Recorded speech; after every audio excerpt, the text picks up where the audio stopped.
ನಮಸ್ಕಾರ. ಇವತ್ತಿನ ಸ್ಪೆಷಲ್ ಕಾರ್ಯಕ್ರಮ ಕ್ವಾರಂಟೈನ್ ಸ್ಪೆಷಲ್ ಕಾರ್ಯಕ್ರಮಕ್ಕೆ ನಿಮ್ಮೆಲ್ಲರಿಗೂ ಸ್ವಾಗತ. ಇವತ್ತಿನ ದಿನ ನಮ್ ಜೊತೆ ಇದ್ದಾರೆ ಸ್ಪೆಷಲ್ ಅತಿಥಿ ಡಾಕ್ಟರ್ ಪ್ರಕಾಶ್ ಭಟ್ ಅವರು.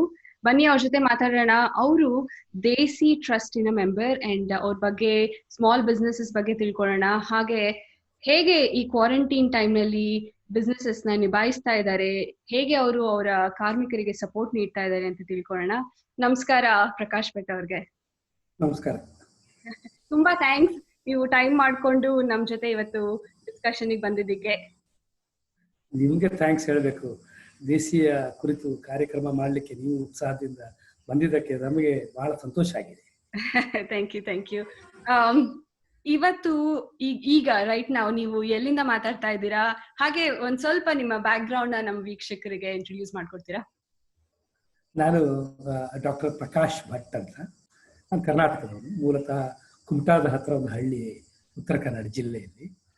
ನಾನು veterinary science, university of agriculture sciences ಬೆಂಗಳೂರಲ್ಲಿ ಓದಿ, ಆಮೇಲೆ ಪೋಸ್ಟ್ ಗ್ರ್ಯಾಜುಯೇಷನನ್ನು ಫ್ರಾನ್ಸ್ನ ಪ್ಯಾರಿಸಲ್ಲಿ ರಿಪ್ರೊಡಕ್ಟಿವ್ ಫಿಸಿಯೋಪೆಥಾಲಜಿ ಆಫ್ ಮೊಬೈಲ್ ಮಾಡಿಕೊಂಡು, ಆಮೇಲೆ ಡಾಕ್ಟರ್ ಮಣಿಭಾಯಿ ದೇಸಾಯಿ ಅಂತ ಗಾಂಧಿ ಅವರೊಬ್ಬರು ಶಿಷ್ಯರು ಬೈಫ್ ಡೆವಲಪ್ಮೆಂಟ್ ರಿಸರ್ಚ್ ಫೌಂಡೇಶನ್ ಅಂತ ಪ್ರಾರಂಭ ಮಾಡಿದ್ದವರು.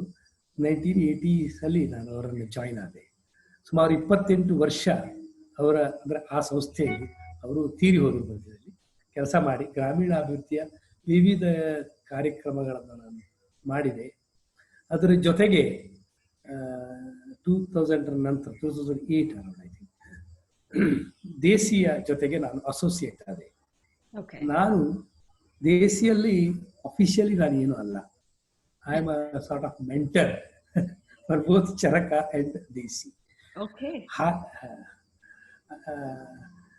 ಹಾಗೆ ಇದು ನಾನು ಧಾರವಾಡದಲ್ಲಿ ಒಂದು ಅಂಗಡಿ ಇದೆ ದೇಸಿದು. ಆ ಅಂಗಡಿಯನ್ನು ನನ್ನ ಹೆಂಡತಿ ಸುನಂದ ಅಂತ ಆಕೆ ನಡೆಸ್ತಾಳೆ. Very good, great. ನಿಮ್ ಬಗ್ಗೆ ತಿಳ್ಕೊಂಡು ತುಂಬಾ ಖುಷಿ ಆಯ್ತು. ಅಂಡ್ ಇವತ್ತಿನ ದಿನ ನೀವು ದೇಸಿ ಬಗ್ಗೆ ಮಾತಾಡೋದಕ್ಕೆ ಬಂದಿದ್ದೀರಾ, ಹಾಗೆ ಸ್ಮಾಲ್ ಬಿಸ್ನೆಸ್ ಬಗ್ಗೆ ಮಾತಾಡಕ್ಕೆ ಬಂದಿದ್ದೀರಾ ಅಂತ ನಮ್ಗೆ ತುಂಬಾ ಖುಷಿ ಆಗಿದೆ.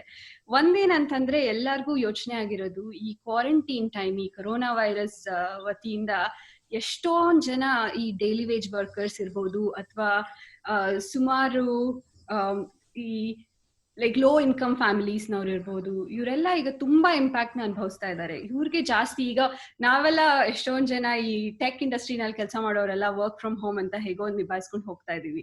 V are able to do, ನಮ್ಗೆ ಎಷ್ಟೊಂದ್ ಕೆಲಸಗಳು, ಮೀಟಿಂಗ್ಸ್ಗಳು ಎಲ್ಲ ನಾವು ರಿಮೋಟ್ಲಿ ಮಾಡಕ್ ಸಾಧ್ಯ ಆಗಿದೆ. ಬಟ್ ಈ ಮ್ಯಾನುಫ್ಯಾಕ್ಚರಿಂಗ್ ಫೀಲ್ಡ್ ಅಲ್ಲಿ ಇರ್ಬೋದು, ಅಥವಾ ಈ ತರ ಹ್ಯಾಂಡಿ ವರ್ಕ್ ಮಾಡೋ ಅಂತ ಸಂಸ್ಥೆಗಳಿರತ್ತಲ್ಲ, ಅವ್ರು ಎಲ್ಲಾರ್ಗು ಎಷ್ಟು ಇಂಪ್ಯಾಕ್ಟ್ ಆಗಿದೆ ಇದರಿಂದ. ಸೊ ನೀವ್ ಹೇಗೆ ಈ ಟೈಮ್ ಅಲ್ಲಿ ಹೇಗೆ ನಡೆಸ್ತಾ ಇದ್ದೀರಾ? ಬಿಸ್ನೆಸ್ ಕಂಟಿನ್ಯೂಯೇಷನ್ ಪ್ಲಾನ್ ಅಂತಾರಲ್ಲ, ಹಾಗೆ ದೇಸಿ ನಡಿಬೇಕು ಮುಂದೆ, ದೇಸಿಲಿ ಇರೋ ಅಂತ ಎಲ್ಲ ಅದನ್ನೇ ನಂಬ್ಕೊಂಡು ಉದ್ಯೋಗ ಅಂತ ನಡ್ಸ್ಕೊಂಡು ಹೋಗ್ತಿರೋ ಅಂತವ್ರಿಗೆಲ್ಲ ನೀವು ಹೇಗೆ ಸಪೋರ್ಟ್ ನೀಡ್ತಾ ಇದ್ದೀರಾ? ಈಗ ಎಕ್ಸಾಕ್ಟ್ಲಿ ಏನಾಗ್ತಿದೆ ಅಂತ ಅನ್ನೋದನ್ನ ತಿಳ್ಕೊಳ್ಳಿಕ್ಕೆ ಪ್ರಯತ್ನ ಮಾಡಿದೆ. ನಾನು ಯಾರಿಗೂ ಗೊತ್ತಿಲ್ಲ.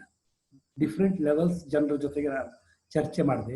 It's too early to understand ಇದರ ಇಂಪ್ಯಾಕ್ಟ್ ಏನು ನಮ್ಮ ಎಕಾನಮಿಯ ಮೇಲೆ, ಮ್ಯಾಕ್ರೋ ಲೆವೆಲಲ್ಲಿ, ಮೈಕ್ರೋ ಲೆವೆಲಲ್ಲಿ ಏನು ಇಂಪ್ಯಾಕ್ಟ್ ಆಗ್ತಾ ಇದೆ ಮತ್ತು ಮುಂದೆ ಏನಾಗಬಹುದು ಅಂತ ಅನ್ನೋದನ್ನು ನಾವು ಸುಮ್ಮನೆ ಅಂದಾಜು ಮಾಡಬಹುದು. ಉದಾಹರಣೆಗೆ ಮ್ಯಾಕ್ರೋ ಲೆವೆಲಲ್ಲಿ ನೋಡಿದೆ, ಯಾಕಂದರೆ ದೇಸಿ ಏನು ವ್ಯಾಕ್ಯೂಮ್ ಅಲ್ಲಿ ವರ್ಕ್ ಮಾಡ್ತಾ ಇಲ್ಲ. We are part of the whole economy. ಇದು ಒಂದು ಸಣ್ಣ ಕೆಲಸ ನಾವು ಮಾಡ್ತಾ ಇದ್ದೀವಿ. GDP ಯನ್ನು ನೋಡಿದ್ರೆ ಒಂದು 6 ಇದ್ದದ್ದು ಈಗ ಕಳೆದ 6 ವೀಕ್ಸ್ ಅಲ್ಲಿ 6ರಿಂದ 2.6ಗೆ ಬಂದಿದೆ ಅಂತ ಒಂದು, -0.9 ಇಂದ 1ಕ್ಕೆ ಬಂದಿದೆ ಅಂತ ಇನ್ನೊಂದು ಎಸ್ಟಿಮೇಟ್ ಹೇಳ್ತದೆ. So it's a very big jolt ಅಲ್ವಾ? ಇದರ ನಡುವೆ ನಾವು ಕೆಲಸ ಮಾಡಬೇಕಾಗಿದೆ. ಯಾಕಂದ್ರೆ ದೇಸಿ ಮಾರಾಟ ಮಾಡ್ಲಿಕ್ಕೆ ಹೊರಟ್ರೆ, ಉತ್ಪಾದನೆ ಮಾಡಿ ಮಾರಾಟ ಮಾಡ್ಲಿಕ್ಕೆ ಹೊರಟ್ರೆ ತನ್ನಷ್ಟಕ್ಕೆ ತಾನು ಮಾಡ್ಲಿಕ್ಕೆ ಆಗುದಿಲ್ಲ. ಇದೇನು ಅದನ್ನು ಯಾರಿಗೋ ಮಾಡಬೇಕು. ಆ ಯಾರೋ ಕೊಂಡುಕೊಳ್ಳುವವರು ಯಾವುದೋ ಒಂದು ಎಕಾನಮಿಯಲ್ಲಿ ಅವಲಂಬಿತರಾಗಿದ್ದಾರೆ. ಈಗ ಇಡೀ ದೇಶದ ಎಕಾನಮಿಯ ಒಳಗೆ ದೇಸಿಯ ನಾವು ನಡೆಸ್ತಾ ಇದ್ದೀವಿ. ಇಂಡಿಯಾದ ಡೈಲಿ ಲಾಸ್ ಎಷ್ಟು ಅಂತ ಒಂದು ಎಸ್ಟಿಮೇಟ್ ಮಾಡಿದ್ದಾರೆ. ಅದು ಎಷ್ಟು ನಿಖರ ಅಂತ ಹೇಳಲಿಕ್ಕೆ ಆಗೋದಿಲ್ಲ. ಸುಮಾರು 4 ರಿಂದ 4.5 ಬಿಲಿಯನ್ ಡಾಲರ್ಸ್ ಪ್ರತಿ ದಿವಸದ ಲಾಸ್. ಅಂದ್ರೆ ಸುಮಾರು 32,000 ಕೋಟಿ ರೂಪಾಯಿ ನಾವು ಪ್ರತಿದಿನ ಲಾಸ್ ಮಾಡ್ಕೊಳ್ತಾ ಇದ್ದೀವಿ. ಆಮೇಲೆ ಅನ್ಎಂಪ್ಲಾಯ್ಮೆಂಟ್, ಅದು ಒಂದು ಎಸ್ಟಿಮೇಟ್ ನನಗೆ ಸಿಕ್ತು ಪುಣ್ಯಕ್ಕೆ. 2012-13 ಇದ್ದ 11% ಇಂದ ಈಗ 26%ಗೆ ನಮ್ದು ಹೋಗಿದೆ ಅಂತ ಹೇಳಿ. ಸುಮಾರು 40 ಮಿಲಿಯನ್ ಜನ will be out of job by the end of this whatever we call lockdown ಇಂಡಿಯಾದಲ್ಲಿ ಅಂತ ಒಂದು estimate. So this is the scenario at the higher level. ನಮ್ಮ ದೇಶಿಗೆ ಬಂದರೆ ನಿಮಗೆ ಗೊತ್ತಿದೆ MSME ಅಂತ ಹೇಳ್ತೀವಿ, ಮೈಕ್ರೋ ಸ್ಮಾಲ್ ಮೀಡಿಯಂ ಎಂಟರ್ಪ್ರೈಸಸ್. ನಮ್ದು ನಾವು ಸ್ಮಾಲ್ ಎಂಟರ್ಪ್ರೈಸ್ ಅಂತ ಹೇಳ್ಬೋದು ದೇಶದ ಡೆಫಿನೇಷನ್. ಇವು ನಮ್ಮ GDPಯ ಇಡೀ ದೇಶದಲ್ಲಿ 1/3 ಈ small micro and medium enterprises R contributing. ಅದರಲ್ಲಿ ಅಷ್ಟೇ ಅಲ್ಲ, ನಮ್ಮ ಎಕ್ಸ್ಪೋರ್ಟಿನ 50% ಅನ್ನ ಈ MSMEಗಳು ಕಾಂಟ್ರಿಬ್ಯೂಟ್ ಮಾಡ್ತವೆ. ಇಂಥವು 60 million enterprises are we are afraid may close down by the end of this lockdown. So ಇವರಿಗೆ ಎಲ್ಲ ಈಗ ಜನರನ್ನು ಉಳಿಸ್ಕೊಳ್ಬೇಕು, ಅವರಿಗೆ ಸ್ಯಾಲ್ರಿ ಕೊಡಬೇಕು. ಸ್ಯಾಲ್ರಿ ಕೊಡ್ಲಿಕ್ಕೆ ಆಗುದಿಲ್ಲ. ವೇಜ್ ಪ್ರೊಟೆಕ್ಷನ್ ಸಪೋರ್ಟ್ ಬೇಕಾಗ್ತದೆ. ಗೌರ್ಮೆಂಟ್ ಇದನ್ನು ಮಾಡಬೇಕಾಗ್ಬೋದು. ಅಂದರೆ ಸ್ಮಾಲ್ ದೇಶಿಗೆ ಅಂತ ಲೋನ್ ಏನಿಲ್ಲ, but I am also talking about other enterprises. Small enterprises short term ಲೋನ್ಗಳನ್ನ ಲಾಂಗ್ ಟರ್ಮ್ ಮಾಡಬೇಕಾದ ಅವಶ್ಯಕತೆ ಬರಬಹುದು. ಇವೆಲ್ಲ ಆಗ್ಬೇಕಾಗಿದೆ. ಆಮೇಲೆ ಏರ್ಲೈನ್ಸ್, ಟೂರಿಸಂ, ಹಾಸ್ಪಿಟಾಲಿಟಿ, ಹಾಸ್ಟೆಲ್ಸ್ ಇವೆಲ್ಲವೂ. ಮೊನ್ನೆ ಯಾರೋ ಇಲ್ಲೇ ಧಾರವಾಡದಲ್ಲೇನೆ PG ಅಂತೀವಿ ನಮ್ಮಲ್ಲಿ, ಪೇಯಿಂಗ್ ಗೆಸ್ಟ್. ನಾವು ಏನ್ ಮಾಡ್ಬೇಕು ಈಗ ಅಂತ ಕೇಳ್ತಾ ಇದ್ರು. ಎಲ್ಲರೂ ಹೊರಟೋಗಿದ್ದಾರೆ. They are living on that. Estate, housing, construction, cement. So medical and other very essential, agriculture to certain extent ಇಲ್ಲಿವರೆಗೆ ಏನೋ ನಡ್ಕೊಂಡು ಹೋಗಿದ್ದಾರೆ. ಇದು ನಮ್ಮ ಒಟ್ಟಾರೆಯ ಎಕಾನಮಿಯ ಸ್ಥಿತಿ. ಹಾಗಂತ ಲಾಕ್ಡೌನ್ ಇಂದ ಎಲ್ಲವೂ ನೆಗೆಟಿವ್ ಆಗಿದೆ ಅಂತ ಏನು ತಿಳ್ಕೊಬೇಡ್ರಿ. There are certain positives also. ಬೇರೆ ಬೇರೆ ಬೇರೆ ರಿಪೋರ್ಟ್ಗಳು ಬರ್ತಾ ಇದ್ದಾವೆ. ನಮ್ಮ ಇಲ್ಲೇ ಹಳ್ಳಿಗಳಲ್ಲಿ, ಬೆಳಗಾವಿ ಡಿಸ್ಟ್ರಿಕ್ಟ್ ನಲ್ಲಿ ಒಂದು ಹಳ್ಳಿಗಳಲ್ಲಿ ನನ್ನೊಬ್ಬ ಇಂದಿನ ಅಸೋಸಿಯೇಟ್ ಹೇಳ್ತಾ ಇದ್ದರು, ಹುಡುಗರು, ಯುವಕರು, they are looking, they are starting new enterprises. ನಾವು ದೇ ಆರ್ ಸೀಯಿಂಗ್ ಆಪರ್ಚುನಿಟಿ. ಏನು ಪೆರಿಷಬಲ್ಸ್ ಇದಾವಲ್ಲ, ತರಕಾರಿ, ಹಣ್ಣು ಹಂಪಲು, ಇವೆಲ್ಲ ಮಾರಾಟ ಆಗದೆ ಹೋದ್ರೆ ಹಾಳಾಗ್ಬಿಡ್ತದೆ. ಸೊ ಹಳ್ಳಿಗಳಲ್ಲಿ ಇವೆ, ಅವು ಸಿಟಿಗೆ ತಲುಪಿಸ್ಲಿಕ್ಕೆ ಅವರಿಗೆ ಸಾಧ್ಯ ಆಗ್ತಾ ಇಲ್ಲ.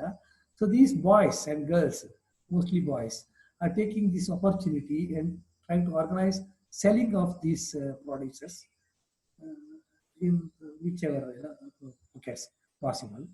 Right. Creative ಶುರುವಾಗಿದೆ. ಹೌದು, ಇದ್ರಿಂದ ಹೌದು. ಬಹುಶಃ ಅವರು they are the new entrepreneurs. ಈಗ ಅವರು ಮುಂದೆ ಲಾಕ್ಡೌನ್ ಮುಗಿದ್ರು they will continue because they tasted it and they know they can do it. Now they have the confidence. Our environment is the most important beneficiary of this lockdown. We have so many things, and yesterday only I read the water level is coming up now because we are not exploiting. ಅದು environmental impact actually we can see. ಅದು reports ನೋಡ್ತಾ ಇದ್ರೆ it is actually amazing. ಹೇಗೆ ಮನುಷ್ಯ ಹೊರಗಡೆ ಹೋಗೋದನ್ನ ನಿಲ್ಸಿದ್ರೆ ಶುರುವಾಗತ್ತೆ ಅನ್ನೋದು. But ನಾನೇ ನೋಡಿದೀನಿ ಅಂತಂದ್ರೆ ಜನ ತುಂಬಾನೇ ಜನರಾಸಿಟಿ ತೋರಿಸ್ತಾ ಇದ್ದಾರೆ. ಹ್ಯುಮ್ಯಾನಿಟಿ ಎದ್ದು ಕಾಣಿಸ್ತಾ ಇದೆ ಈ ಟೈಮ್ ನಲ್ಲಿ, ಎಸ್ಪೆಷಲಿ ಬಿಕಾಸ್ ಅವ್ರಿಗೂ ಎಲ್ಲಾರ್ಗೂ ಅರ್ಥ ಆಗ್ತಾ ಇದೆ. ಎಷ್ಟು ನೀವ್ ಹೇಳ್ದಂಗೆ ನಂಬರ್ಸ್ ನಾನು ಕೇಳಿದ್ರೆ ಒಂದ್ ಸ್ವಲ್ಪ ಅದೊಂಥರ ಪರ್ಸ್ಪೆಕ್ಟಿವ್ ಕೊಡುತ್ತೆ. ಬಟ್ ಎಷ್ಟು ಜನ ಇದರಿಂದ ಸಫರ್ ಮಾಡ್ತಾ ಇದ್ದಾರೆ ಅಂತ ಬೇರೆ ನಾರ್ಮಲ್ ಎಲ್ಲರಿಗೂ ತಿಳಿತಾ ಇದೆ, ಎಲ್ಲರಿಗೂ ಅರ್ಥ ಆಗ್ತಾ ಇದೆ. ಹಾಗಾಗಿ ಹೇಗೆ ನಾವು ಸಪೋರ್ಟ್ ಮಾಡ್ಬೇಕು, ಹೇಗೆ ನಾವು ಹೆಲ್ಪ್ ಮಾಡ್ಬೇಕು ಅಂತ ಬೇರೆ ಬೇರೆ ದೇಶಗಳಿಂದ, ಬೇರೆ ಬೇರೆ ಕಾರ್ನರ್ಸ್ ಆಫ್ ದ ವರ್ಲ್ಡ್ ಇಂದ ಜನ ಟ್ರೈ ಮಾಡ್ತಾ ಇದ್ದಾರೆ ಅವ್ರ ಕೈಲಾದಷ್ಟು ಸಪೋರ್ಟ್ ನ ಮಾಡ್ಲಿಕ್ಕೆ ಈ ಟೈಮ್ ನಲ್ಲಿ. ಅಂಡ್ ಅದು ಅಮೇಸಿಂಗ್, ಎಷ್ಟು ಹ್ಯುಮ್ಯಾನಿಟಿ ಇದು ಒಂದು ಪಾಸಿಟಿವ್ ಸೈಡ್ ಇವಾಗ ಕಾಣಿಸ್ತಾ ಇದೆ. ಸೊ ಒನ್ ಥಿಂಗ್ ನಾನು ನೋಟಿಸ್ ಮಾಡಿದ್ದೇನಂತಂದ್ರೆ, ನೀವು ಒಂದು ಪ್ರೋಗ್ರಾಮ್ ನ ನಡೆಸ್ತಾ ಇದ್ರಿ ದೇಸಿಯಿಂದ, ನಿಮ್ಮ ಬಿಸ್ನೆಸ್ ಸಪೋರ್ಟ್ಗೆ ಅಂಡ್ ನಿಮ್ ಕಾರ್ಮಿಕರಿಗೆ ಪೇ ಮಾಡೋದಿಕ್ಕೆ ವೌಚರ್ ಅಂತ ಒಂದು ಪ್ಲಾನ್ ಮಾಡಿದ್ರಿ. I don't know if it is still continuing. I participated by the way. ಅದರಿಂದ ಹೇಗೆ ಹೆಲ್ಪ್ ಆಯ್ತು ನಿಮ್ಗೆ? ಇನ್ನೂ ನಡೀತಾ ಇದೆಯಾ? ನಮ್ಮ ವೀಕ್ಷಕರು ನಿಮ್ಗೆ ಹೇಗೆ ಸಪೋರ್ಟ್ ಮಾಡ್ಬೋದು ಅಂತ ತಿಳಿಸ್ಕೊಡ್ತೀರಾ? ದೇಸಿ ಎರಡು ಭಾಗದಲ್ಲಿ. ದೇಸಿ ಆಕ್ಚುಲಿ ಇದರದ್ದು ಫ್ರಂಟ್ ಎಂಡ್, ಇದರ ಮಾರ್ಕೆಟಿಂಗ್ ಏನು ಆರ್ಗನೈಸೇಷನ್ ದೇಸಿ, ಅದರ ಬ್ಯಾಕ್ ಎಂಡ್ ಅಲ್ಲಿ ಪ್ರೊಡಕ್ಷನ್ ಅಲ್ಲಿ ಚರಕ ಅಂತಿದೆ. ಸಾಗರದ ಹತ್ರ ಭೀಮರ ಕೋಣೆಯಲ್ಲಿ ಒಂದು ಕೋಆಪರೇಟಿವ್, ವಿಮೆನ್ಸ್ ಕೋಆಪರೇಟಿವ್, 25 ವರ್ಷ ಆಯ್ತು ಅದಕ್ಕೆ. ಅಲ್ಲಿ ಸುಮಾರು 400 ಮಹಿಳೆಯರು. Rural, we have damaged the rural economy very badly. ನಮ್ಮಲ್ಲಿ there were so many livelihood options in the villages. ಅದೆಲ್ಲವೂ ಸಿಟಿ ಎಕ್ಸೆಪ್ಟ್ ಅಗ್ರಿಕಲ್ಚರ್, ಬೇರೆ ಎಲ್ಲ ನಾವು ಕಸ್ಕೊಂಡು ಸೊ 4-5 ತಿಂಗಳು, ಮಳೆಗಾಲದ 4-5 ತಿಂಗಳು ಬಿಟ್ಟರೆ ಬೇರೆ ಯಾವಾಗಲೂ ನಮಗೆ ಲೈವ್ಲಿಹುಡ್ ಆಪ್ಷನ್ಸ್ ಯಾವುದೂ ಇಲ್ಲದೇ ಎಲ್ಲರೂ ಸಿಟಿಗೆ ಹೋಗುವಾಗೆ ನಾವು ಮಾಡ್ಕೊಂಡ್ವಿ. ಅದನ್ನ ರಿವರ್ಸ್ ಮಾಡಬೇಕು ಅಥವಾ ಅಟ್ಲೀಸ್ಟ್ ಸ್ಟಾಪ್ ಮಾಡಬೇಕು ಅಂತ ಅನ್ನೋ ದೃಷ್ಟಿಯಿಂದ ಪ್ರಸನ್ನ ರಂಗಕರ್ಣಿ ಪ್ರಸನ್ನ ಅವರು 25 ವರ್ಷ ಹಿಂದೆನೆ ಈ ಚರಕ ಸಂಸ್ಥೆಯನ್ನು ಹುಟ್ಟಾಕಿ ಕೋಆಪರೇಟಿವ್ ಮಾಡಿ, ಅವರಿಗೆ ಆಕ್ಚುಲಿ ಮಲೆನಾಡಿನಲ್ಲಿ ವೀವಿಂಗ್ ಇಲ್ಲ, ಅಲ್ಲಿ ಬಹಳ ದೊಡ್ಡ ಪ್ರಮಾಣದಲ್ಲಿ ನಮ್ಮ ಬಯಲು ಸೀಮೆಯಲ್ಲಿ ಇದ್ದಾಗೆ ಅದನ್ನು ಅವರಿಗೆ ಕಲಿಸಿ ಅಲ್ಲಿ ಚರಕಗಳನ್ನು ಕೊಟ್ಟು ಅದನ್ನು ಲೈವ್ಲಿಹುಡ್ ಆಪ್ಷನ್ ಆಗಿ ಒಂದು, ಮತ್ತು ನಮ್ಮಲ್ಲಿ ಖಾದಿ, ಗಾಂಧೀಜಿಯವರ ಕಾಲದಲ್ಲಿ ಖಾದಿ ಇದೆಯಲ್ಲ, ವಿಲೇಜ್ ಎಕಾನಮಿಯನ್ನ ಕಟ್ಟಲಿಕ್ಕೆ ಬೇಕಾಗಿರುವಂಥದ್ದು ಅದು ಆಗಬೇಕು. ಮತ್ತು ಹ್ಯಾಂಡ್ಲೂಮ್ ಅಲ್ಲಿ ಅವರು ಮಾಡಬೇಕು ಅಂತ ಹೇಳಿ ಅವರಿಗೆ ಅದನ್ನು ಕಲಿಸಿಕೊಟ್ರು. ಅದ್ರ ಜೊತೆಗೆ ನಮ್ಮ ಬಣ್ಣಗಾರಿಕೆ, ಡೈಯಿಂಗ್ ಆಫ್ ದ ಕ್ಲಾತ್ಸ್, ಅದು ಎನ್ವಿರಾನ್ಮೆಂಟ್ ತುಂಬಾ ಡೆಲಿಟೀರಿಯಸ್ ಎಫೆಕ್ಟ್ ಇದೆ. ಅದಕ್ಕೆ ಸಹಜ ಬಣ್ಣಗಾರಿಕೆ, ನೈಸರ್ಗಿಕ ಬಣ್ಣಗಾರಿಕೆಯನ್ನ ಬಟ್ಟೆಗಳಿಗೆ ಮಾಡಬೇಕು ಅಂತೇಳಿ ಅದರಲ್ಲಿ ತುಂಬಾ ಎಕ್ಸ್ಪೆರಿಮೆಂಟ್ ಮಾಡ್ತಿದ್ದೀವಿ. ಇವತ್ತು ಅದು ಎಲ್ಲಕ್ಕಿಂತ ಹೆಚ್ಚು ಬಟ್ಟೆಯನ್ನ ನ್ಯಾಚುರಲ್ ಡೈಯಲ್ಲಿ ಉತ್ಪಾದನೆ ಮಾಡುವ ಸಂಸ್ಥೆ ಇಂಡಿಯಾದಲ್ಲಿ ಚರಕ. ಸೊ ಹಾಗೆ ಅವರನ್ನು ಅದರಲ್ಲೂ ಟ್ರೈನ್ ಮಾಡಿ ಕೈಮಗ್ಗ ಸಹಜ ಬಣ್ಣದ ಬಟ್ಟೆಯನ್ನ ಉತ್ಪಾದನೆ ಮಾಡಿ, ಮತ್ತೆ ಸಿಟಿಯಲ್ಲಿ ಇರುವಂತಹ ಡಿಸೈನರ್ಸ್ ಇನ್ಪುಟ್ ತಕ್ಕೊಂಡು ಬಟ್ಟೆಗಳ, ಈಗ ನಾನು ಹಾಕೊಂಡಿರೋದು ಇದು ದೇಸಿಯ ಜುಬ್ಬ, ಗ್ರೇಟ್. ನಾನು ನೋಟಿಸ್ ಮಾಡ್ಲಿಲ್ಲ ಮೀಟಿಂಗಿಗೆ ಮುಂಚೆ, ನಾನು ಇಲ್ಲಿ ಕೂತ್ಕೊಂಡಾಗ ನನಗೆ ರಿಯಲೈಸ್ ಆಯ್ತು. ನೀವು ನೋಡ್ತಿದ್ದೀರಲ್ಲ ಬ್ಯಾಕ್ ಗ್ರೌಂಡ್ ಕರ್ಟನ್, ಈ ಸತಿ ಹೋದಾಗ ಎಷ್ಟು ದೇಸಿ ಸಾಮಾನು ತುಂಬಿಸ್ಕೊಂಡಿದೀನಿ ಅಂದ್ರೆ ವಿಲ್ ಡೂ ಅನದರ್ ಎಪಿಸೋಡ್ ಅಂತ. ಸೊ ಹೀಗೆ ಅದ್ರ ರಜಾ ಇದೆಯಲ್ಲ, ಇದನ್ನು ಯೂಸ್ ಮಾಡಿ ಚಳಿ. Right right. ಅಂಡ್ ಅದು ಖುಷಿ ಆಗತ್ತೆ ಆಕ್ಚುಲಿ, ನ್ಯಾಚುರಲ್ ಡೈಸ್ ಯೂಸ್ ಮಾಡ್ತಾ ಇದಾರೆ, ಎನ್ವೈರನ್ಮೆಂಟ್ ಗೆ ಅಷ್ಟು ಹಾರ್ಮ್ ಆಗ್ತಿಲ್ಲ ಪ್ರಾಸೆಸಸ್ ಇಂದ ಅನ್ನೋದು ಕೇಳಿದ್ರೆ ಖುಷಿ ಆಗುತ್ತೆ. ಅಂಡ್ ವಿ ಟ್ರೈ ಅಲ್ವಾ, ನಾವು ಕಸ್ಟಮರ್ಸ್ ಆಗಿ, ಕನ್ಸ್ಯೂಮರ್ಸ್ ಆಗಿ ನಮ್ಗೆ ನಾವು ಉಪಯೋಗಿಸೋ ಅಂತ ಸಾಮಗ್ರಿಗಳ ಮೇಲೆ ನಮ್ಗೆ ಒಂದ್ ರೀತಿ ಪ್ರೈಡ್ ಇದ್ರೆ ಅದು ಹೆಲ್ಪ್ ಆಗತ್ತೆ. ಅಯ್ಯೋ ಎಂತ ಸಾಮಗ್ರಿಗಳು ಉಪಯೋಗಿಸ್ತಿದೀವಿ, ಎಷ್ಟು ಹಾಳು ಮಾಡ್ತಾ ಇದೆ ಎನ್ವೈರನ್ಮೆಂಟ್ ಅಂತಂದ್ರೆ ಅದೇನೋ ಒಳಗಡೆ it doesn't feel good. But I'm really happy to be associated with Desi consumer customer ಅಂತ ಹೇಳ್ಕೊಳ್ಳಿಕ್ಕೆ. Thank you.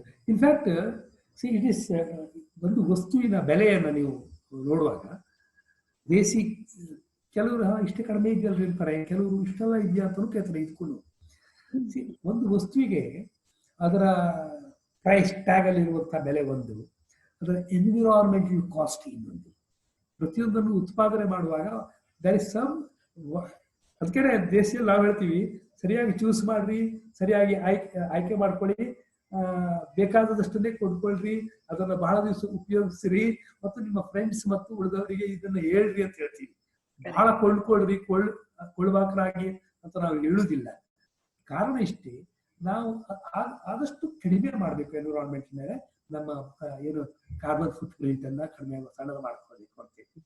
ಅದಕ್ಕೆ ಇದು environmentally good, environmental cost is very low, and then it is good on your skin. ಅಲ್ಲಿ chemical ಇಲ್ಲದೆ ಹೋದ್ರಿಂದ ಅದರ ದುಷ್ಪರಿಣಾಮಗಳು ನಿಮ್ಮ skin ಮೇಲೆ ಆಗುವುದಿಲ್ಲ. ಇವೆಲ್ಲ ನೆನಪಿಟ್ಕೊಳ್ಬೇಕು. Plus also helping to build the rural economy. ನಾನು ಆಗ್ಲೇ ಹೇಳಿದ್ನಲ್ಲ, ರೂರಲ್ ಎಕಾನಮಿ ಹೋಗ್ತಾ ಇದೆ, ಕಾಣಿಕೆ ಹೋಗ್ತಾ ಇದೆ.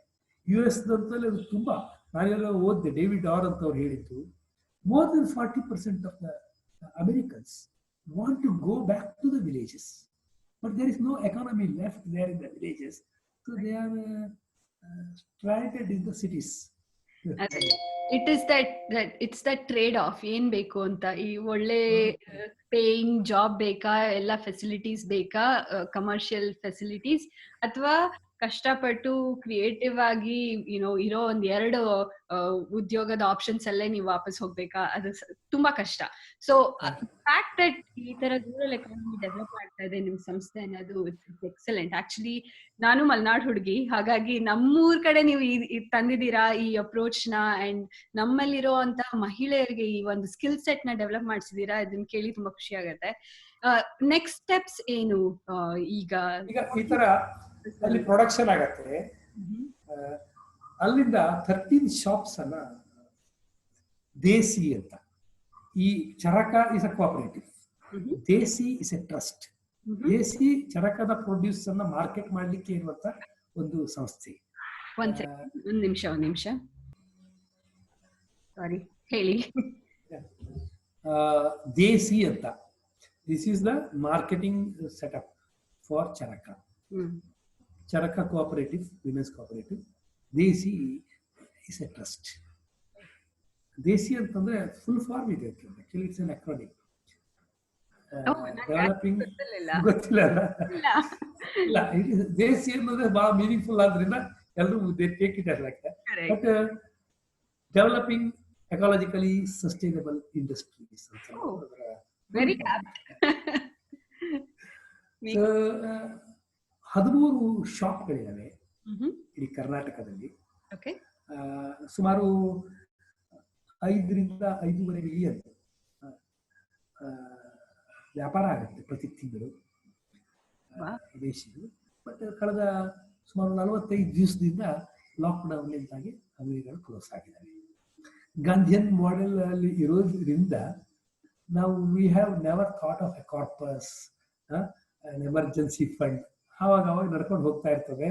ಈಗ ಹೀಗೆ ನಡ್ಕೊಂಡು ಈ ತರದ್ದೊಂದು ಬರ್ತದೆ, ಇಂಥದ್ದೊಂದು ಬ್ಲಾಕ್ ಬರ್ತದೆ ಅಂತ ಯಾರು ಕಲ್ಪನೆ ಮಾಡಿದ್ವಿ? ಇಟ್ಸ್ ಆಲ್ಮೋಸ್ಟ್ ಅಬ್ಸರ್ಡ್ ನಮ್ಗೆ, ಹೌದಲ್ಲ? ಇದು ಸಾಧ್ಯವೇ ಇಲ್ಲ. ಮೊದಲೇ ಯಾರು ಹೇಳಿದ್ರೆ ನಗ್ತಿದ್ದೀರ ನಾವು. ಪರಿಸ್ಥಿತಿ ಲೆವೆಲ್ ಅಲ್ಲಿ ಇಂಪ್ಯಾಕ್ಟ್ ಆಗತ್ತೆ ಅಂತ ಯಾರು ಎಕ್ಸ್ಪೆಕ್ಟ್ ಮಾಡಿರ್ಲಿಲ್ಲ. ಅನ್ಇಮ್ಯಾಜಿನಬಲ್, ಹೌದಲ್ಲ? ಸೊ ಈಗ ಬಂದ್ಬಿಟ್ಟಿದೆ. So we have to pay. ಪ್ರತಿ ತಿಂಗಳ ಸುಮಾರು 17.5 ಲಕ್ಷ ರೂಪಾಯಿ ನಮಗೆ ಬೇಕಾಗ್ತದೆ. ಅವರ ವೇಜಸ್ 400 ವೀವರ್ಸ್, 300 ನಮ್ದು ಎನ್ಸಿಲರಿ ವರ್ಕರ್ಸ್, ಬೇರೆ ಬೇರೆ ಕಡೆಯಿಂದ ಹ್ಯಾಂಡ್ಲೂಮ್ ಅಲ್ಲಿ ಕೆಲಸ ಮಾಡೋರಿಂದ ಬಟ್ಟೆ ಅವರಿಗೆ 100 ಕೊಟ್ಟು ನಾವು ಬಟ್ಟೆ ಮಾಡಿಸ್ಕೊಳ್ತೀವಿ. ಡೈಯಿಂಗ್ ಎಲ್ಲ ಚರಕದಲ್ಲೇ ಮಾಡ್ತದೆ, ಬಟ್ ನೇಯ್ಗೆ ಎಲ್ಲ ಅವ್ರು ಮಾಡ್ಕೊಡ್ತಾರೆ. ನಮಗೆ ಇಂಥದ್ದೊಂದು 350 ಜನ ಇದ್ದಾರೆ. ಹಾಗೆ ಒಂದು 50 ಜನ ನಮ್ಮ ದೇಶೀಯ ಮಾರ್ಕೆಟಿಂಗ್ ಇದರಲ್ಲಿ ಕೆಲಸ ಮಾಡ್ತಾ ಇದ್ದಾರೆ. ಇವ್ರಿಗೆಲ್ಲ ಸೇರಿ ಸುಮಾರು 18 ಲಕ್ಷ ಪ್ರತಿ ತಿಂಗಳು ನಮಗೆ ಬೇಕಾಗ್ತದೆ. ಹಾಗಾಗಿ ಅಂಗಡಿ ಕ್ಲೋಸ್ ಮಾಡ್ಲಿಕ್ಕೆ ಬಂದ ಕೂಡಲೇ ನಮಗೆ ಸಮಸ್ಯೆ ಆಗುತ್ತೆ. How to, because we have take care of these workers. They cannot be on ರಸ್ತೆ, ಆಯ್ತು ನಮ್ಗೆ ಆಗೋದಿಲ್ರಿ ಅಂತ ಹೇಳಲಿಕ್ಕೆ ಆಗೋದಿಲ್ಲ. They are a responsible organisation. ಹಾಗೆ ಅಂದ್ಕೊಂಡಾಗ ನಮ್ಗೆ ಏನೇನಪ್ಪ ಆಗಿದ್ದು ನಮ್ಮ ಕಸ್ಟಮರ್ಸ್ ನಿಮ್ಮ ಹತ್ರ ವಿ ಅಪೀಲ್ ಟು ದೇಮ್. ನೋಡಿ, ನಾವು ನಮಗೆ ನೀವು ಅಡ್ವಾನ್ಸ್ ಆಗಿ ಸ್ವಲ್ಪ ಹಣ ಕೊಡಿ, we will give you a voucher, and we can you can redeem those vouchers when when the shops reopen. We will give 6 months, ಆ ಪೀರಿಯಡ್ ಅಲ್ಲಿ ನೀವು ಯಾವುದೇ ಶಾಪಲ್ಲಿ ಹೋಗಿ ರಿಡೀಮ್ ಮಾಡ್ಕೊಳ್ಬಹುದು ಅಂತ Very ನಾವು good. ಒಂದು ಆಪ್ಷನ್ ಕೊಟ್ವಿ. ವೆರಿ ಫಾರ್ಚುನೇಟ್ಲಿ ಬಹಳ ಸಂತೋಷ ಆಗ್ತದೆ. ನಮ್ಮ ಕಸ್ಟಮರ್ಸ್ ತುಂಬಾ ಪಾಸಿಟಿವ್ ಆಗಿ ರೆಸ್ಪಾಂಡ್ ಮಾಡಿದ್ರು. ನನಗೆ ಫಸ್ಟ್ ಟೈಮ್ ಒಂದು 10 ಲಕ್ಷನಾರು ಆಗ್ಬೇಕು ಅಂತ ಅವ್ರು ಹೇಳಿದಾಗ ಆಗ್ತದೆ 10 ಲಕ್ಷ ಯಾರು ಅಂತ ಅನ್ಸಿತ್ತು. But we have cross 70 lakhs ಎಷ್ಟೋ ನಮಗೆ ಅಂದ್ರೆ ಒಂದು ತಿಂಗಳ ಸ್ಯಾಲರಿ ನಮಗೆ ಬಂದಿದೆ ಈಗ. Very We can take care of that. right. So this is where we have continued since the lockdown has continued. The scheme is also continued. ನೋಡೋಣ ಅದು ಎಲ್ಲಿಗೆ ಹೋಗ್ತದೆ ಅಂತ ಹೇಳಿ. That is the what we have done. So ಒಂದ್ information ಹಾಗಾದ್ರೆ ನಮ್ ವೀಕ್ಷಕರಿಗೆ ಕೊಡೋಣ. ಯಾರು ನೋಡ್ತಿದ್ದೀರಾ ವಿಡಿಯೋನ, ನೀವು ದೇಸಿ ವೆಬ್ಸೈಟಿಗೆ ಹೋಗಿ ಅಥವಾ ಐ ಥಿಂಕ್ ಬೆಸ್ಟ್ ಅಂದ್ರೆ ಇನ್ಸ್ಟಾಗ್ರಾಮ್ ಪೇಜಿಗೆ ಹೋಗೋದು ವಾಸಿ, ಅಲ್ಲಿ ತುಂಬಾ ಸೊ ಅಲ್ಲಿ ಹೋಗಿ ಒಂದು ಫ್ಲೈಯರ್ ಪೋಸ್ಟ್ ಮಾಡಿದ್ದಾರೆ ಅವರು. ನಾನು ಹಾಗೇನೆ ಇದ್ರ ಬಗ್ಗೆ ತಿಳ್ಕೊಂಡಿದ್ದು. It's very easy to go follow the instructions. ಏನಿಲ್ಲ, ಇದು ಆಕ್ಚುಲಿ ನೀವು ಡೊನೇಷನ್ ಅಲ್ಲ, ಪ್ರಕಾಶ್ ಭಟ್ ಅವ್ರು ಹೇಳ್ದಂಗೆ it is actually a voucher. ನಿಮ್ಗೆ ಬೇಕಾಗೋ ಮುಂದೆ ಯಾವಾಗ್ಲೂ ಹೇಗಿರೋ ತಗೊಂಡೇ ತಗೋತೀವಿ. ನಮ್ಮಂತವ್ರು ದೇಸಿ ಕಸ್ಟಮರ್ಸ್ ಫಾರ್ ಎವರ್ ನಾವುಗಳು ತಗೊಂಡೇ ತಗೋತೀವಿ guarantee at some point, right? ಅವಾಗ ಮುಂಚೆನೆ ವೌಚರ್ ತಗೊಂಡ್ರೆ ಈ ಕಾರ್ಮಿಕರಿಗೆಲ್ಲ ಪೇ ಮಾಡೋದಕ್ಕೆ ಸಹಾಯ ಆಗುತ್ತೆ. ಅವರ ಮಂತ್ಲಿ ವೇಜಸ್ಗೆ ಏನು ತೊಂದರೆ ಆಗೋದಿಲ್ಲ. ಹಾಗಾಗಿ ಅವ್ರ ಲೈವ್ಲಿಹುಡ್ಗೆ ನೀವು ಸಪೋರ್ಟ್ ಮಾಡ್ದಂಗ ಆಗತ್ತೆ. ಅಂಡ್ ಅಟ್ ಸಮ್ ಪಾಯಿಂಟ್ ನಾವು ವಾಪಸ್ ಎಲ್ಲ ನಾರ್ಮಲ್ಸಿಗೆ ಬಂದಾಗ ನೀವು ಅದನ್ನ ರಿಡೀಮ್ ಮಾಡ್ಕೋಬಹುದು ಅಂತ. I think this is a fantastic approach ಇದಕ್ಕೆ ಸಹಾಯ ಮಾಡಕ್ಕೆ ಖಂಡಿತ. ಅಂಡ್ ವಾಪಸ್ ಬಂದಾಗ ನೀವ್ ಏನ್ ಎಕ್ಸ್ಪೆಕ್ಟ್ ಮಾಡ್ತಾ ಇದ್ದೀರಾ? ಹೇಗೆ ಇರುತ್ತೆ ಬಿಸ್ನೆಸ್ ಅಂತ ಎಕ್ಸ್ಪೆಕ್ಟ್ ಮಾಡ್ತೀರಾ? ಅದಕ್ಕೆ ಏನಾದ್ರು ಪ್ಲಾನ್ ಮಾಡ್ಕೊಂಡಿದ್ದೀರಾ? ಆಫ್ ಕೋರ್ಸ್ ಈಗ ಸಿನ್ಸ್ ನಾವು ಈಗ ಈ ತರ ರೋಡ್ ಬ್ಲಾಕ್ ಬಂದಿಬಿಟ್ಟಿದೆ, ನಾವು we have to tide over. Then once everything comes to some sort of normalcy, wherever we can start our shops. ನಾವು ಈ ತರ ಮತ್ತೆ ಬರ್ಬೋದು, ಇನ್ನು ಅಟ್ಲೀಸ್ಟ್ ಒಂದು 2-3 ವರ್ಷ ಈ ತರ ಮತ್ತೆ ಬರ್ಬೋದು ಅಂತ ಎಕ್ಸ್ಪೆಕ್ಟ್ ಮಾಡಬಹುದು. ಯಾಕಂದ್ರೆ ಇದು ಮತ್ತೆ ಬರ್ತದೆ, ಇದೆಲ್ಲ ಗೊತ್ತಿದೆ ನಿಮ್ಗೆ. Second wave will come or it can relapse every year, ಈ ತರ ಎಲ್ಲ ಮಾತಿದೆ. ಸೊ ನಾವೀಗ 13 ಶಾಪ್, ನಿನ್ನೆ ಮಾತಾಡ್ತಾ ಇದ್ವಿ, 13 ಶಾಪ್ಗಳಿದಾವೆ. ಅಲ್ಲಿ ಡೈರೆಕ್ಟ್ ಸೇಲ್ ಮಾಡ್ತೀವಿ ನಾವು. ಬೇರೆ ಪಾರ್ಟಿಯವರ ಪೋರ್ಟಲ್ ಇಟ್ಕೊಂಡು ಸ್ವಲ್ಪ ಆನ್ಲೈನ್ ಸೇಲ್ ಮಾಡಿದೀವಿ. But not very good sale, encouraging ಏನಿಲ್ಲ. ಸೊ ಅದಕ್ಕೆ ಏನು ಈಗ ಮಾತಾಡ್ಕೊಳ್ತಾ ಇದ್ದೀವಿ, ನಮ್ಮದೇ ಪೋರ್ಟಲ್ ಇಟ್ಕೊಂಡು ಆನ್ಲೈನ್ ಸೇಲ್ ಅನ್ನು ನಾವು ಮಾಡಬೇಕು. All these 13 shops will also be our regional warehouses from where we can dispatch our products. So that should also be possible. So ಈ ತರ ಬಂದಾಗ at least ಆ ತರ ಕಂಟಿನ್ಯೂ ಆಗುತ್ತೆ. Then maybe in the future it will become really online sale trend ಅಂತ ಇದೆ ಈಗ. ಇದು ಒಂದು ಅಂದ್ಕೊಂಡಿರೋದು. ಇನ್ನೊಂದು ವಿಚಾರ ನನಗೆ ಬರ್ತಾ ಇದೆ, ಇನ್ನು ನಾವು ದೇಶಿಯಲ್ಲಿ ಚರ್ಚೆ ಆಗಬೇಕು. ಅದು ಹೀಗೆ ವೌಚರ್ಸ್ ಕೊಡೋದು ಒಂದು ಯಾಕೆ ಬಂತು ಅಂತ ನಮ್ಮ ಫ್ರೆಂಡ್ ಒಬ್ರು ನನಗೆ ಫೋನ್ ಮಾಡಿದ್ರು. ನಾನು ಒಂದು 10,000 ವೌಚರ್ ತಗೊಳ್ತೀನಿ ಅಂತ. ತಗೊಳ್ಳಿ ಅಂತಂದ್ರೆ ಸಾಕ, ಮತ್ತು ಹೆಚ್ಚಿಗೆ ತಗೊಳ್ಬೇಕು ಕೇಳಿದ್ರು. ನಾನು ಹೆಚ್ಚಿಗೆ ತಗೊಂಡು ನೀವು ಅದ್ರ ಬಟ್ಟೆ ತಗೊಳ್ಬೇಕಲ್ಲ, 10,000 20,000 ತಗೊಳ್ಳಿ, 30,000 ತಗೊಳ್ಳಿ, but you will have to buy clothes for that amount. How will you do that? It's not possible. So 10,000 ಸಾಕು ಅಂತಂದ್ರೆ ಆವಾಗ ಅನಿಸ್ತು ನನಗೆ, ದೇಶಿಗೆ ಇನ್ನೂ ಹೆಚ್ಚು ಕೊಡಬಲ್ಲಂತಹ ದಾನಿಗಳು ಇದ್ದಾರೆ ಅಂತ ಆದ್ರೆ why not think of in future. ಮತ್ತು ಎಲ್ಲರೂ ಒಪ್ಪಿ ಪಾಲಿಸಿಯಲ್ಲಿ ಅದು ಅಕ್ಸೆಪ್ಟ್ ಆಗಬೇಕು. ಒಂದು 3 ತಿಂಗಳಲ್ಲೋ 6 ತಿಂಗಳದ್ದು ಹಾಗೆ ಒಂದು emergency fund, some corpus, so that if there is any problem, it is to safeguard the interest of the workers who are with us, right, so that they don't suffer, because they are all ahanya ಅಂತ ಹೇಳಿ ದಿನದಿಂದ ದಿನಕ್ಕೆ ಜೀವನ ಮಾಡೋರು. ಅವರು ಏನು ಇಲ್ಲದೆ ಹೋದ್ರೆ ನಾಳೆ ಏನು ತಿನ್ಬೇಕು ಅಂತ ನಾವು. ಅದಕ್ಕಾಗಿ ಆದ್ರೂ ಒಂದು 3 ತಿಂಗಳು 6 ತಿಂಗಳತ್ತೋ ಅವಾಗ ಸಾಕಾಗಬಹುದು ಅಂತ ಕಾರ್ಪಸ್ ಅನ್ನ ನಾವು 50 ಲಕ್ಷ 1 ಕೋಟಿ ಮಾಡಬೇಕು ಅಂತ ನಮಗೇನೋ ವಿಚಾರ ಬಂತು. That has to be discuss with the board good approach. And ಮುಂದೆ ಈ ತರ ಏನ್ ಸಿಚುವೇಶನ್ ಇರುತ್ತೆ ಹೇಳಕ್ ಆಗೋದಿಲ್ಲ. ಒಂದ್ಸತಿ ಎಕ್ಸ್ಪೀರಿಯನ್ಸ್ ಮಾಡಿ ಇದನ್ನ ನೋಡಿರೋದ್ರಿಂದ ಇನ್ನ ನೀವಷ್ಟೇ ಅಲ್ಲ, ಐ ಥಿಂಕ್ ಎಲ್ಲ ಆರ್ಗನೈಸೇಷನ್ಸ್ ಈಗ ಯೋಚನೆ ಮಾಡಕ್ ಶುರು ಮಾಡಿದ್ದಾರೆ. ಈ ತರ 1 ತಿಂಗಳು 2 ತಿಂಗಳು ಬಿಸ್ನೆಸ್ ಇಲ್ದೆ ಲಾಕ್ ಡೌನ್ ಅಲ್ಲಿ ಆಗೋಂತ ಸಿಚುವೇಶನ್ ಇದ್ರೆ ಹೇಗೆ ನಡ್ಸ್ಕೊಂಡ್ ಹೋಗ್ಬೇಕು. ಐ ಥಿಂಕ್ ಎಲ್ಲ ಸ್ವಲ್ಪ ಕನ್ಸರ್ವೇಟಿವ್ ಅಪ್ರೋಚ್ ಯೋಚನೆ ಮಾಡಕ್ ಶುರು ಮಾಡ್ತಾರೆ ಇನ್ಮೇಲೆ ಅಂತ ಅನ್ಕೊಂಡಿದೀನಿ.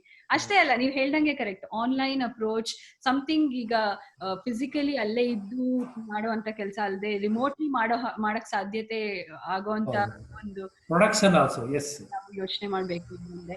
ಐ ಥಿಂಕ್ ಆನ್ಲೈನ್ ಪ್ರೆಸೆನ್ಸ್ ತುಂಬಾ ಇಂಪಾರ್ಟೆಂಟ್ ಆಗುತ್ತೆ. ಬಟ್ ಅಫ್ ಕೋರ್ಸ್ ಆನ್ಲೈನ್ ಆದ್ರೂ ಕೂಡ ಡೆಲಿವರ್ ಮಾಡ್ಬೇಕಲ್ಲ ಜನ, ಇಂಥ ಸಿಚುವೇಶನ್ ಕಷ್ಟ ಆಗತ್ತೆ. But something to think about for sure. So ನಿಮ್ಮಂತ ಸ್ಮಾಲ್ ಬಿಸ್ನೆಸಸ್ ಗಳಿಗೆ ನಿಮ್ಮ ಅಡ್ವೈಸ್ ಏನು? ಎಷ್ಟೋ ಜನ ಇನ್ನೂ ಇನ್ಫ್ಯಾಕ್ಟ್ ಸಚ್ ಸ್ಮಾಲರ್ ಬಿಸ್ನೆಸಸ್ ಮನೆಗಳಿಂದ ಅವರು ಬಿಸ್ನೆಸಸ್ ನ ರನ್ ಮಾಡ್ತಾ ಇದ್ದಾರೆ.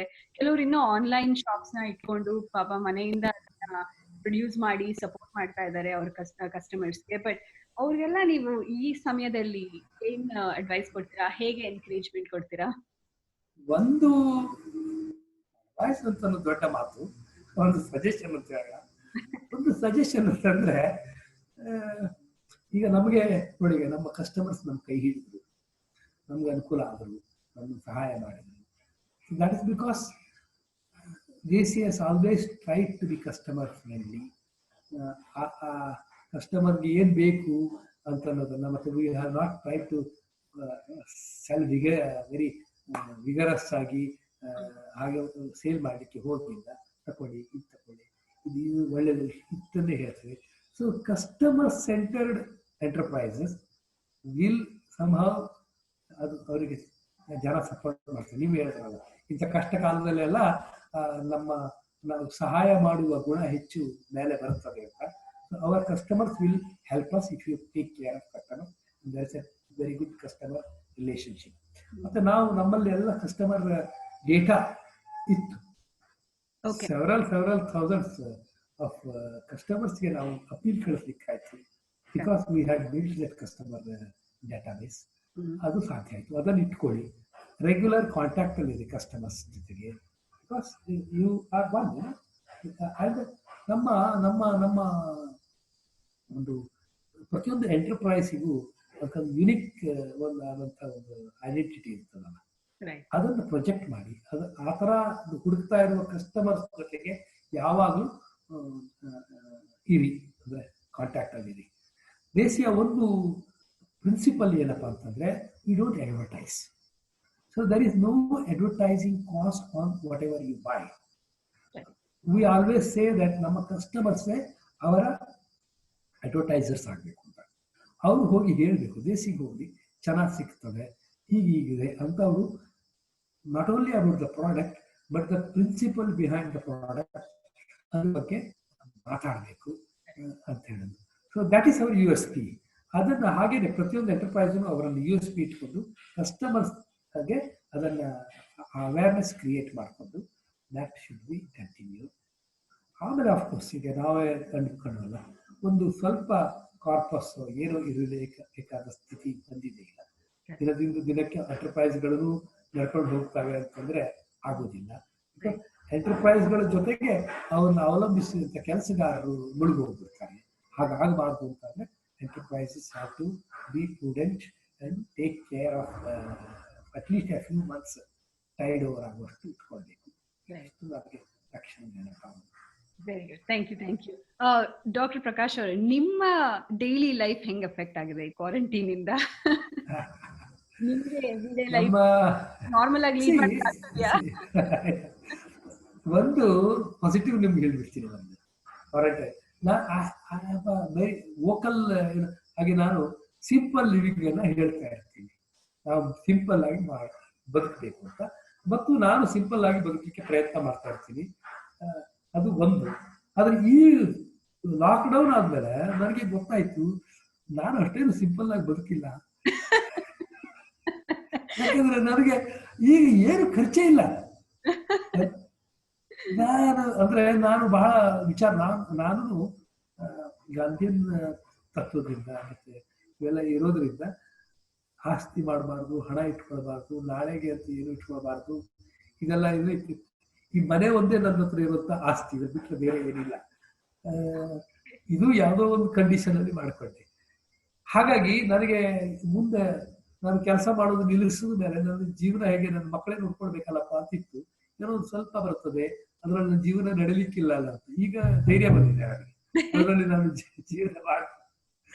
It cuts down a lot of things that are not necessary even now. ಒಂದು ಎರಡನೇದು ವಿ ಸಿ, ನಾವು ನನ್ನ ವೈಫ್ ಅಂಡ್ ಮೈ ಎರಡನೇ ಮಗ, ನಾನು ಎರಡನೇ ಮಗ is a musician. He's in Mumbai. He fortunately could come back and join us in the right time, because before it all started. Okay. ಅವನು ಸಣ್ಣ ಸ್ಟುಡಿಯೋ ಇದೆ, V Singh, V record.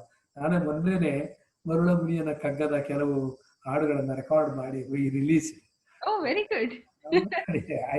So it has helped ನಿಮ್ಗೆ time actually ಸಿಕ್ಕಿದೆ. ಹೌದು, ಓದ್ತೇವೆ, ಬರೀತೇವೆ, all these things timing ಮಾಡ್ತೇವೆ. Okay. We cook together. Oh yeah, of course. Very good. ಒಂದ್ ರನ್ನಿಂಗ್ ಜೋಕ್ ಏನಂತಂದ್ರೆ, ಈ ಕ್ವಾರಂಟೈನ್ ಪೀರಿಯಡ್ ಮುಗಿದ್ಮೇಲೆ ಎಲ್ಲಾರು ಒಳ್ಳೆ ಮಾಸ್ಟರ್ ಶೆಫ್ ಗಳ ತರನೇ ಆಗೋಗಿರ್ತಾರೆ, ಅಷ್ಟೊಂದು ಅದು ಇನ್ನೊಂದು ಜೋಕ್ ಬರ್ತಾ ಇದೆ. ನಮ್ಮ ಕ್ವಾರಂಟೈನ್ ಇದು ಲಾಕ್ಡೌನ್ ಕಂಟಿನ್ಯೂ ಆಯ್ತಲ್ಲ, ಅದು ಎಲ್ಲ ಗಂಡು ಮಕ್ಕಳು ಚಪಾತಿ ರೌಂಡ್ ಆಗ್ತಾ ಇಲ್ಲ ಇನ್ನು, ಹಾಗಾಗಿ ಲಾಕ್ಡೌನ್ ಅನ್ನು ಕಂಟಿನ್ಯೂ ಮಾಡಿದವರು, ರೌಂಡ್ ಆಗಿ ಚಪಾತಿ ಮಾಡೋದು ಕಲ್ತ್ಕೊಳ್ಳೋವರೆಗೂ. Very good. ವೆಲ್, ನಿಮ್ ಜೊತೆ ಇವತ್ತು ಮಾತಾಡಿ ತುಂಬಾ ಖುಷಿ ಆಯ್ತು. ಎಷ್ಟೊಂದು ಒಳ್ಳೆ ಇನ್ಫಾರ್ಮೇಶನ್ ಶೇರ್ ಮಾಡಿದೀರಾ ನೀವು, ಅಂಡ್ ಸ್ಮಾಲ್ ಬಿಸ್ನೆಸಸ್ ಬಗ್ಗೆ ಅಂಡ್ ನಿಮ್ಮ ಒಂದು ಪ್ಲಾನ್ ಇರುತ್ತೆ, ಮುಂದೆ ಏನ್ ಮಾಡ್ಬೇಕು, ಇದ್ರ ಬಗ್ಗೆ ಎಲ್ಲ ತಿಳ್ಕೊಂಡು ತುಂಬಾ ಖುಷಿ ಆಯ್ತು. ನಮ್ ಜೊತೆ ಇವತ್ತು ಇಷ್ಟು ಟೈಮ್ ಸ್ಪೆಂಡ್ ಮಾಡಿದಕ್ಕೆ ತುಂಬಾ ತುಂಬಾ ಥ್ಯಾಂಕ್ಸ್ ನಿಮ್ಗೆ. And I had a great time ನಿಮ್ ಜೊತೆ ಮಾತಾಡಿ. ಹೋಪ್ಫುಲಿ ವಿ ಕ್ಯಾನ್ ಹೀಗೇನೆ ಮುಂದೆ. ಅಂಡ್ ಇನ್ನೊಂದ್ಸತಿ ನಾವು ಮಾತಾಡಿದಾಗ ಇದೆಲ್ಲ ಸರಿ ಹೋಗಿದೆ, ನಾರ್ಮಲ್ ಆಗಿದೆ, ಈ ಕ್ವಾರಂಟೈನ್ ದಿಂದ ಏನು ಇಂಪ್ಯಾಕ್ಟ್ ಆಗಿಲ್ಲ ಅಂತ ಕೇಳಲಿಕ್ಕೆ ನಾನು ಇಷ್ಟಪಡ್ತೀನಿ. Thank you. ನನ್ನ ಬಗ್ಗೆ ಹೇಳುವಾಗ ನಾನು ಹೇಳ್ದೆ ಬಿಟ್ಟು ಹೋಗಿದ್ದು ಒಂದು ಮಾತು ಹೇಳಿ. ನಾನು 30 ವರ್ಷ, ಈಗ 40 ವರ್ಷ ಗ್ರಾಮೀಣಾಭಿವೃದ್ಧಿಯಲ್ಲಿ ಕೆಲಸ ಮಾಡ್ತಾ ಇರೋದು. ಇಲ್ಲಿ ಧಾರವಾಡದ ಸುತ್ತಮುತ್ತಲು ತುಂಬಾ ಕೆಲಸ ಮಾಡ್ಲಿಕ್ಕಾಯ್ತು. ಅದರಲ್ಲಿ ಸುಮ್ಮನೆ ಹೇಳೋದಿದ್ರೆ ಒಂದು 18ರಿಂದ 20 ಲಕ್ಷ ಟ್ರೀಸ್ ನೆಟ್ಟಿದ್ದೀವಿ ನಾವಿಲ್ಲಿ. Have been awarded. ನಮ್ಮ ರಾಜ್ಯೋತ್ಸವ ಪ್ರಶಸ್ತಿ ಸಹ ಅದಕ್ಕೆ ಕೊಟ್ಟಿದೆ ಕರ್ನಾಟಕ ಗವರ್ಮೆಂಟ್. ಸುಮಾರು ಒಂದು 100 ಕೋಟಿ ಲೀಟರ್ ನೀರನ್ನು ನಾವು ಹಿಡಿತೀವಿ. ನಾವು ಅದಕ್ಕೆ ಇಂಟಿಗ್ರೇಟೆಡ್ ಫಾರ್ಮಿಂಗ್ ಸಿಸ್ಟಮ್ ಅಂತ ಅಂತೀವಿ. ಆ ಥರ ಕೃಷಿಯನ್ನು ಡ್ರೌಟ್ ಪ್ರೂಫಿಂಗ್ ಆಫ್ ಅಗ್ರಿಕಲ್ಚರ್, ಬರಗಾಲ ಎಸ್ಪೆಷಲಿ ನಮ್ಮ ಬಯಲುಸೀಮೆಯಲ್ಲಿ ಗೊತ್ತಿದೆ ನಿಮಗೆ, ನಮಗೆ ಅವಾಗ ಕ್ಷಾಮ ಇವೆಲ್ಲ ಬರ್ತದೆ. Agriculture is always in problem. So ಆ ಒಂದು ಮಾಡೆಲ್, ಸುರಶೆಟ್ಟಿಕೊಪ್ಪ ಮಾಡೆಲ್ ಅಂತೀವಿ, ಅದು ಹೆಸರಾಗಿದೆ. ಸುರಶೆಟ್ಟಿಕೊಪ್ಪ ಅಂತಂದು ಧಾರವಾಡ ಜಿಲ್ಲೆಯ ಕಲಘಟಗಿ ತಾಲೂಕಿನ ಒಂದು ಹಳ್ಳಿ. ಸುಮಾರು ಒಂದು 2,500 ಕುಟುಂಬಗಳು ಸೇರಿ ಒಂದು ತರಬೇತಿ ಸಂಸ್ಥೆಯನ್ನು ಅವರೇ ಕಟ್ಟಿಬಿಟ್ಟಿದ್ದಾರೆ ನನ್ನ ನಾಯಕತ್ವದಲ್ಲಿ. So all this was possible. 10 ವರ್ಷಕ್ಕಿಂತ ಹಿಂದೆ ನಾವು ಮುಗಿಸಿದ್ವಿ ಅಂತ. ಆ ಮಾಡೆಲ್ ಇನ್ನು ಬಹಳ ತುಂಬಾ ಚೆನ್ನಾಗಿ ಥ್ರೈವ್ ಆಗ್ತಾ ಇದೆ. ಅದು ಒಂದು ದೊಡ್ಡ ನನಗೆ ಬಹಳ ಖುಷಿ ಕೊಟ್ಟಂತ ಒಂದು ಮಾಡೆಲ್. ನೀವಿನ್ನೂ ಇನ್ವಾಲ್ವ್ ಆಗಿದ್ದೀರಾ? ಹೌದು, ನಾನು ಗ್ರಾಮೀಣಾಭಿವೃದ್ಧಿಯಲ್ಲಿ ಇನ್ನೂ ಇನ್ವಾಲ್ವ್ ಆಗಿದ್ದೀನಿ. ಇಲ್ಲಿ ಒಂದು ತರಬೇತಿ ಸಂಸ್ಥೆ ಇದೆ ಧಾರವಾಡದಲ್ಲಿ, ಜ್ಞಾನ ವಿಕಾಸ ತರಬೇತಿ ಸಂಸ್ಥೆ. ಅದರ ನಿರ್ದೇಶಕನಾಗಿ ಸದ್ಯ ನಾನು ಕೆಲಸ ಮಾಡ್ತಾ ಇದ್ದೀನಿ.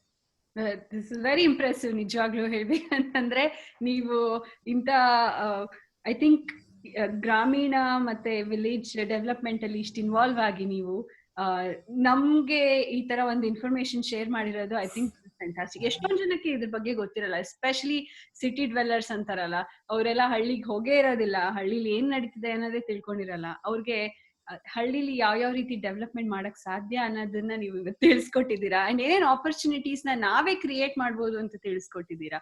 And I will tell you one thing, ಸುಮಾರು ಜನ ಈಗಿನ ಜನರೇಷನ್ ಅಲ್ಲಿ ವಾಪಸ್ ಹಳ್ಳಿಗೆ ಹೋಗ್ಬೇಕು ಅಂತ ಯೋಚನೆ ಮಾಡ್ತಿದ್ದಾರೆ. ಅದು ನನಗ್ ಗೊತ್ತಾಗಿರೋದು ಹೇಗಂತಂದ್ರೆ ಈ ತರ ಡಿಸ್ಕಷನ್ಸ್ ಮೂಲಕನೇ.